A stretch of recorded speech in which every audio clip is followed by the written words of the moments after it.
Spoiler alert, spoiler alert. The following video will contain spoilers from the Flash episode Cause and Effect.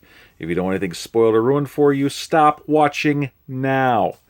For everybody else, hey guys, Dave here. And before I get started, if you're looking to enjoy other things on my channel, please feel free to take a look at my last two musical moments. Besides my medley, I also created a new Night Badger intro for the other secret identity that Oliver Queen has on Arrow.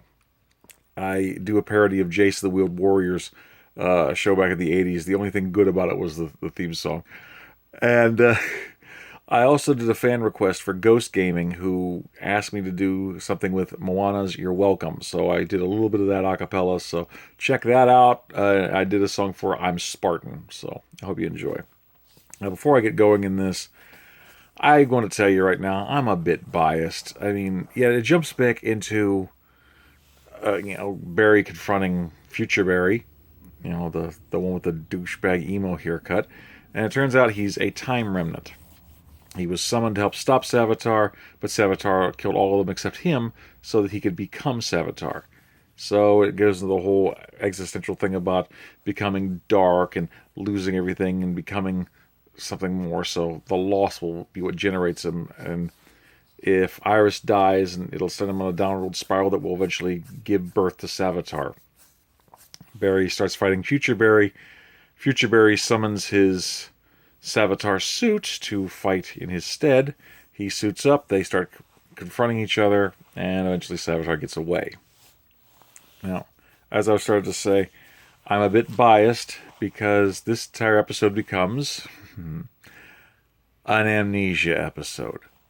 I hate amnesia episodes. It has become a trope that has been used to death in the comics and TV and stuff.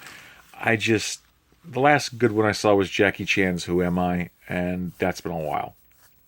So what happens is, Cisco thinks that if this guy's a future Barry, to give him the edge, since he remembers everything, keep him from making new memories. So they use a powerful electromagnet to try to short out his ability to have any short-term memories. And unfortunately, they seem to make a little slight miscalculation due to the resonance of the speed force in his body and brain.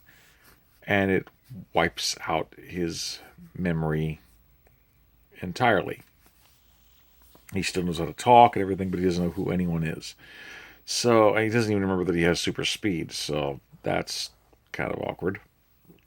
Eventually, hijinks ensue when a wannabe heat wave called Heatmonger is on trial.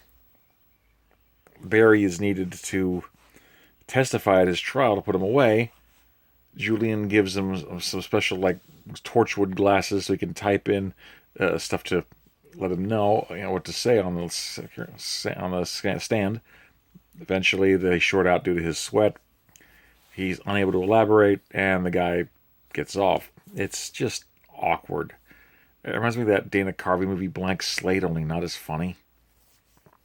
Which, it really wasn't that funny to begin with, so it's just, yeah. So meanwhile, while this is going on, Cisco and Julie are trying to find out what's the way to get his memory back. Tracy Brand is working on the Speed Force bazooka to try to trap Savitar. She's hitting a snag. HR is inspiring, as well as getting some romantic sparks going on, so that's good.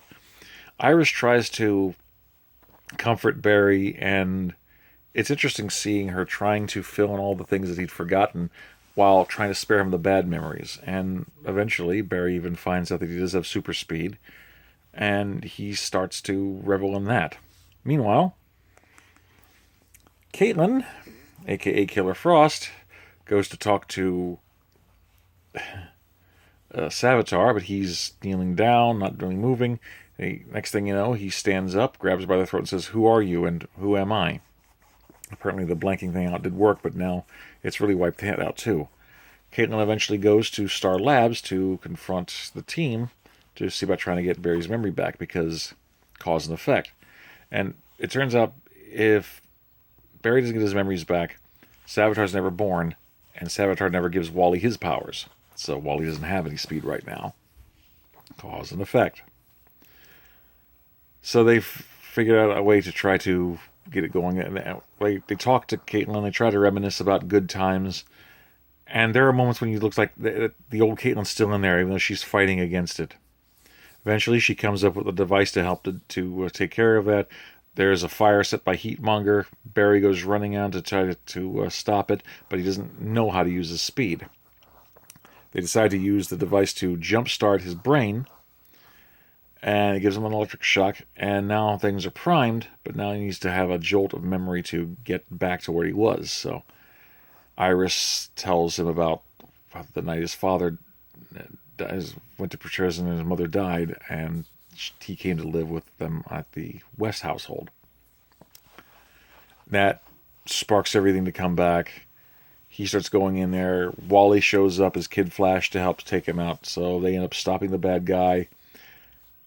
And things are kind of back to normal. Savitar remembers everything now. And at one point they confronted Caitlin, saying, "You're not just going to walk away, are you?" I'm like, "Yes, you can't really stop me."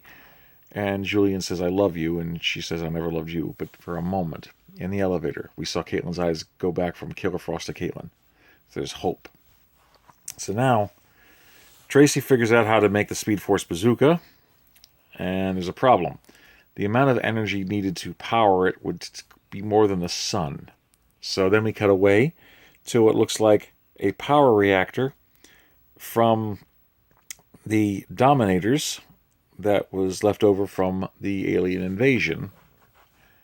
And guarding it, like some 21st century dungeon, is King Shark. Dun dun dun. So next week we've got the return of not only King Shark, but we've got Leonard Snart, aka Captain Cold. Somehow. No one's explained how this is happening. You just know that he's coming back somehow. And he's going to help Barry to steal this power generator to power the Speed Force bazooka. Now, it was an okay episode, and they tried to be cute and funny with it, but this is the third episode in before the end of the season. We only have 2 more episodes left. I think it's a little late in the season to be doing filler episodes like this, especially an amnesia story. I mean, I still think Monster was worse of an episode, but this was a short second here. It just annoys me.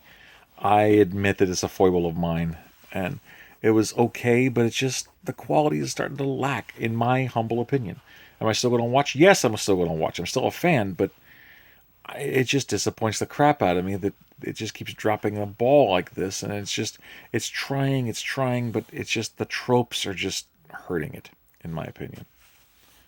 Anyway, next week should be filled with more action, a few good-natured laughs, and that's before the season finale. So, what did you guys think? Please like, comment, subscribe, share, pass this bad boy around. And like I said, please feel free to check out my more musical moments in my last couple videos. So if you feel like getting a cute little laugh, please enjoy. That's what I do it for. All right, guys, until next time, Dave signing off. Peace.